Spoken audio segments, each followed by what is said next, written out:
ఏంట్రా ఇంత లేట్ అయింది? అది కాలేజీలో. సరే నువ్వు వెళ్ళు. నమస్తే రాయుడు గారు, ఏంటి సంగతులు? ఎప్పటి నుంచో మీతో ఒక విషయం మాట్లాడదాం అనుకుంటున్నాను. మా వాడు మీ అమ్మాయిని ఎక్కడో చూశాడట. అప్పటి నుంచి ఎన్ని సంబంధాలు వచ్చినా మీ అమ్మాయినే పెళ్లి చేసుకుంటానంటున్నాడు. మీలాంటి సంబంధం చేసుకోవడం మాకు సంతోషమే. అయినా అమ్మాయి ఇంకా చదువుతోంది. ఇప్పట్లో పెళ్లి చేసే ఉద్దేశం లేదు. ఒకవేళ అలాంటి ఉద్దేశం ఉంటే ముందు మీకే కబురప్పిస్తాను.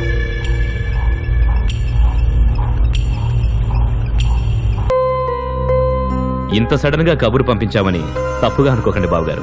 భలేవారు బావగారు, మీ అమ్మాయిని చూసినప్పటి నుంచి మా వాడు నిద్రపోతే ఒట్టు వెళ్ళి మాట్లాడమని ఒకటే గొడవ. ఆ అమ్మాయి మహాలక్ష్మిలా ఉంది. అంతా మా వాడు అదృష్టం.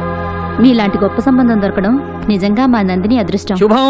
ఈ సంబంధం ఇద్దరికి అంగీకారం కాబట్టి ఇక నిశ్చితార్థానికి ముహూర్తాలు పెట్టుకుంటే సరి. దగ్గరలో మంచి ముహూర్తం ఉంటే చూడండి. అలాగే.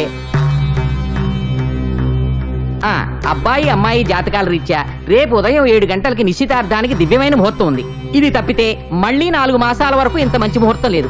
అంచేత రేపు ఉదయం నిశ్చితార్థం జరుపుకుని ఆ తర్వాత మీకు అనుకూలంగా పెళ్లికి ముహూర్తాలు పెట్టుకోండి. ఇంకెందుకు ఆలస్యం, రేపే నిశ్చితార్థం పెట్టుకుంటే సరే.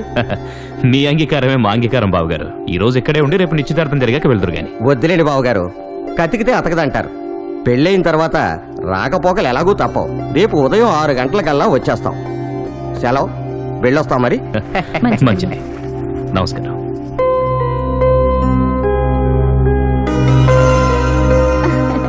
అనుకోకుండా మా నందినమ్మ గారికి సంబంధం బాగానే కుదిరిందమ్మా.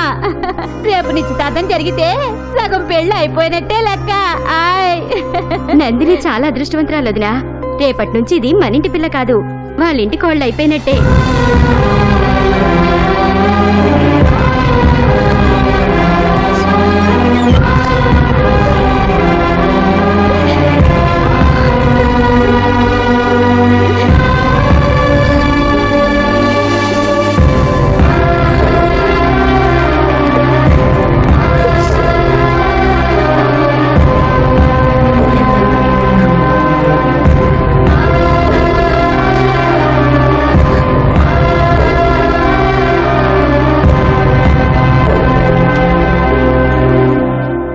ఏంటమ్మా, భోంచేసావా?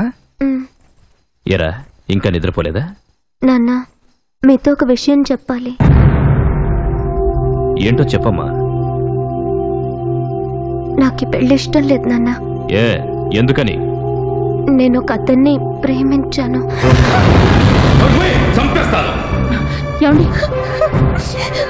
ఈ ప్రేమలు పెళ్లిళ్ళు మన వంశంలో లేవు. నా ప్రాణం పోయినా ఈ పెళ్ళాగదు. మాట తప్పి బతకడం నాకు చేత కాదు. నువ్వు ఈ సంబంధమే చేసుకోవాలి, చేసుకుని తీరాలి. అర్థమైందా?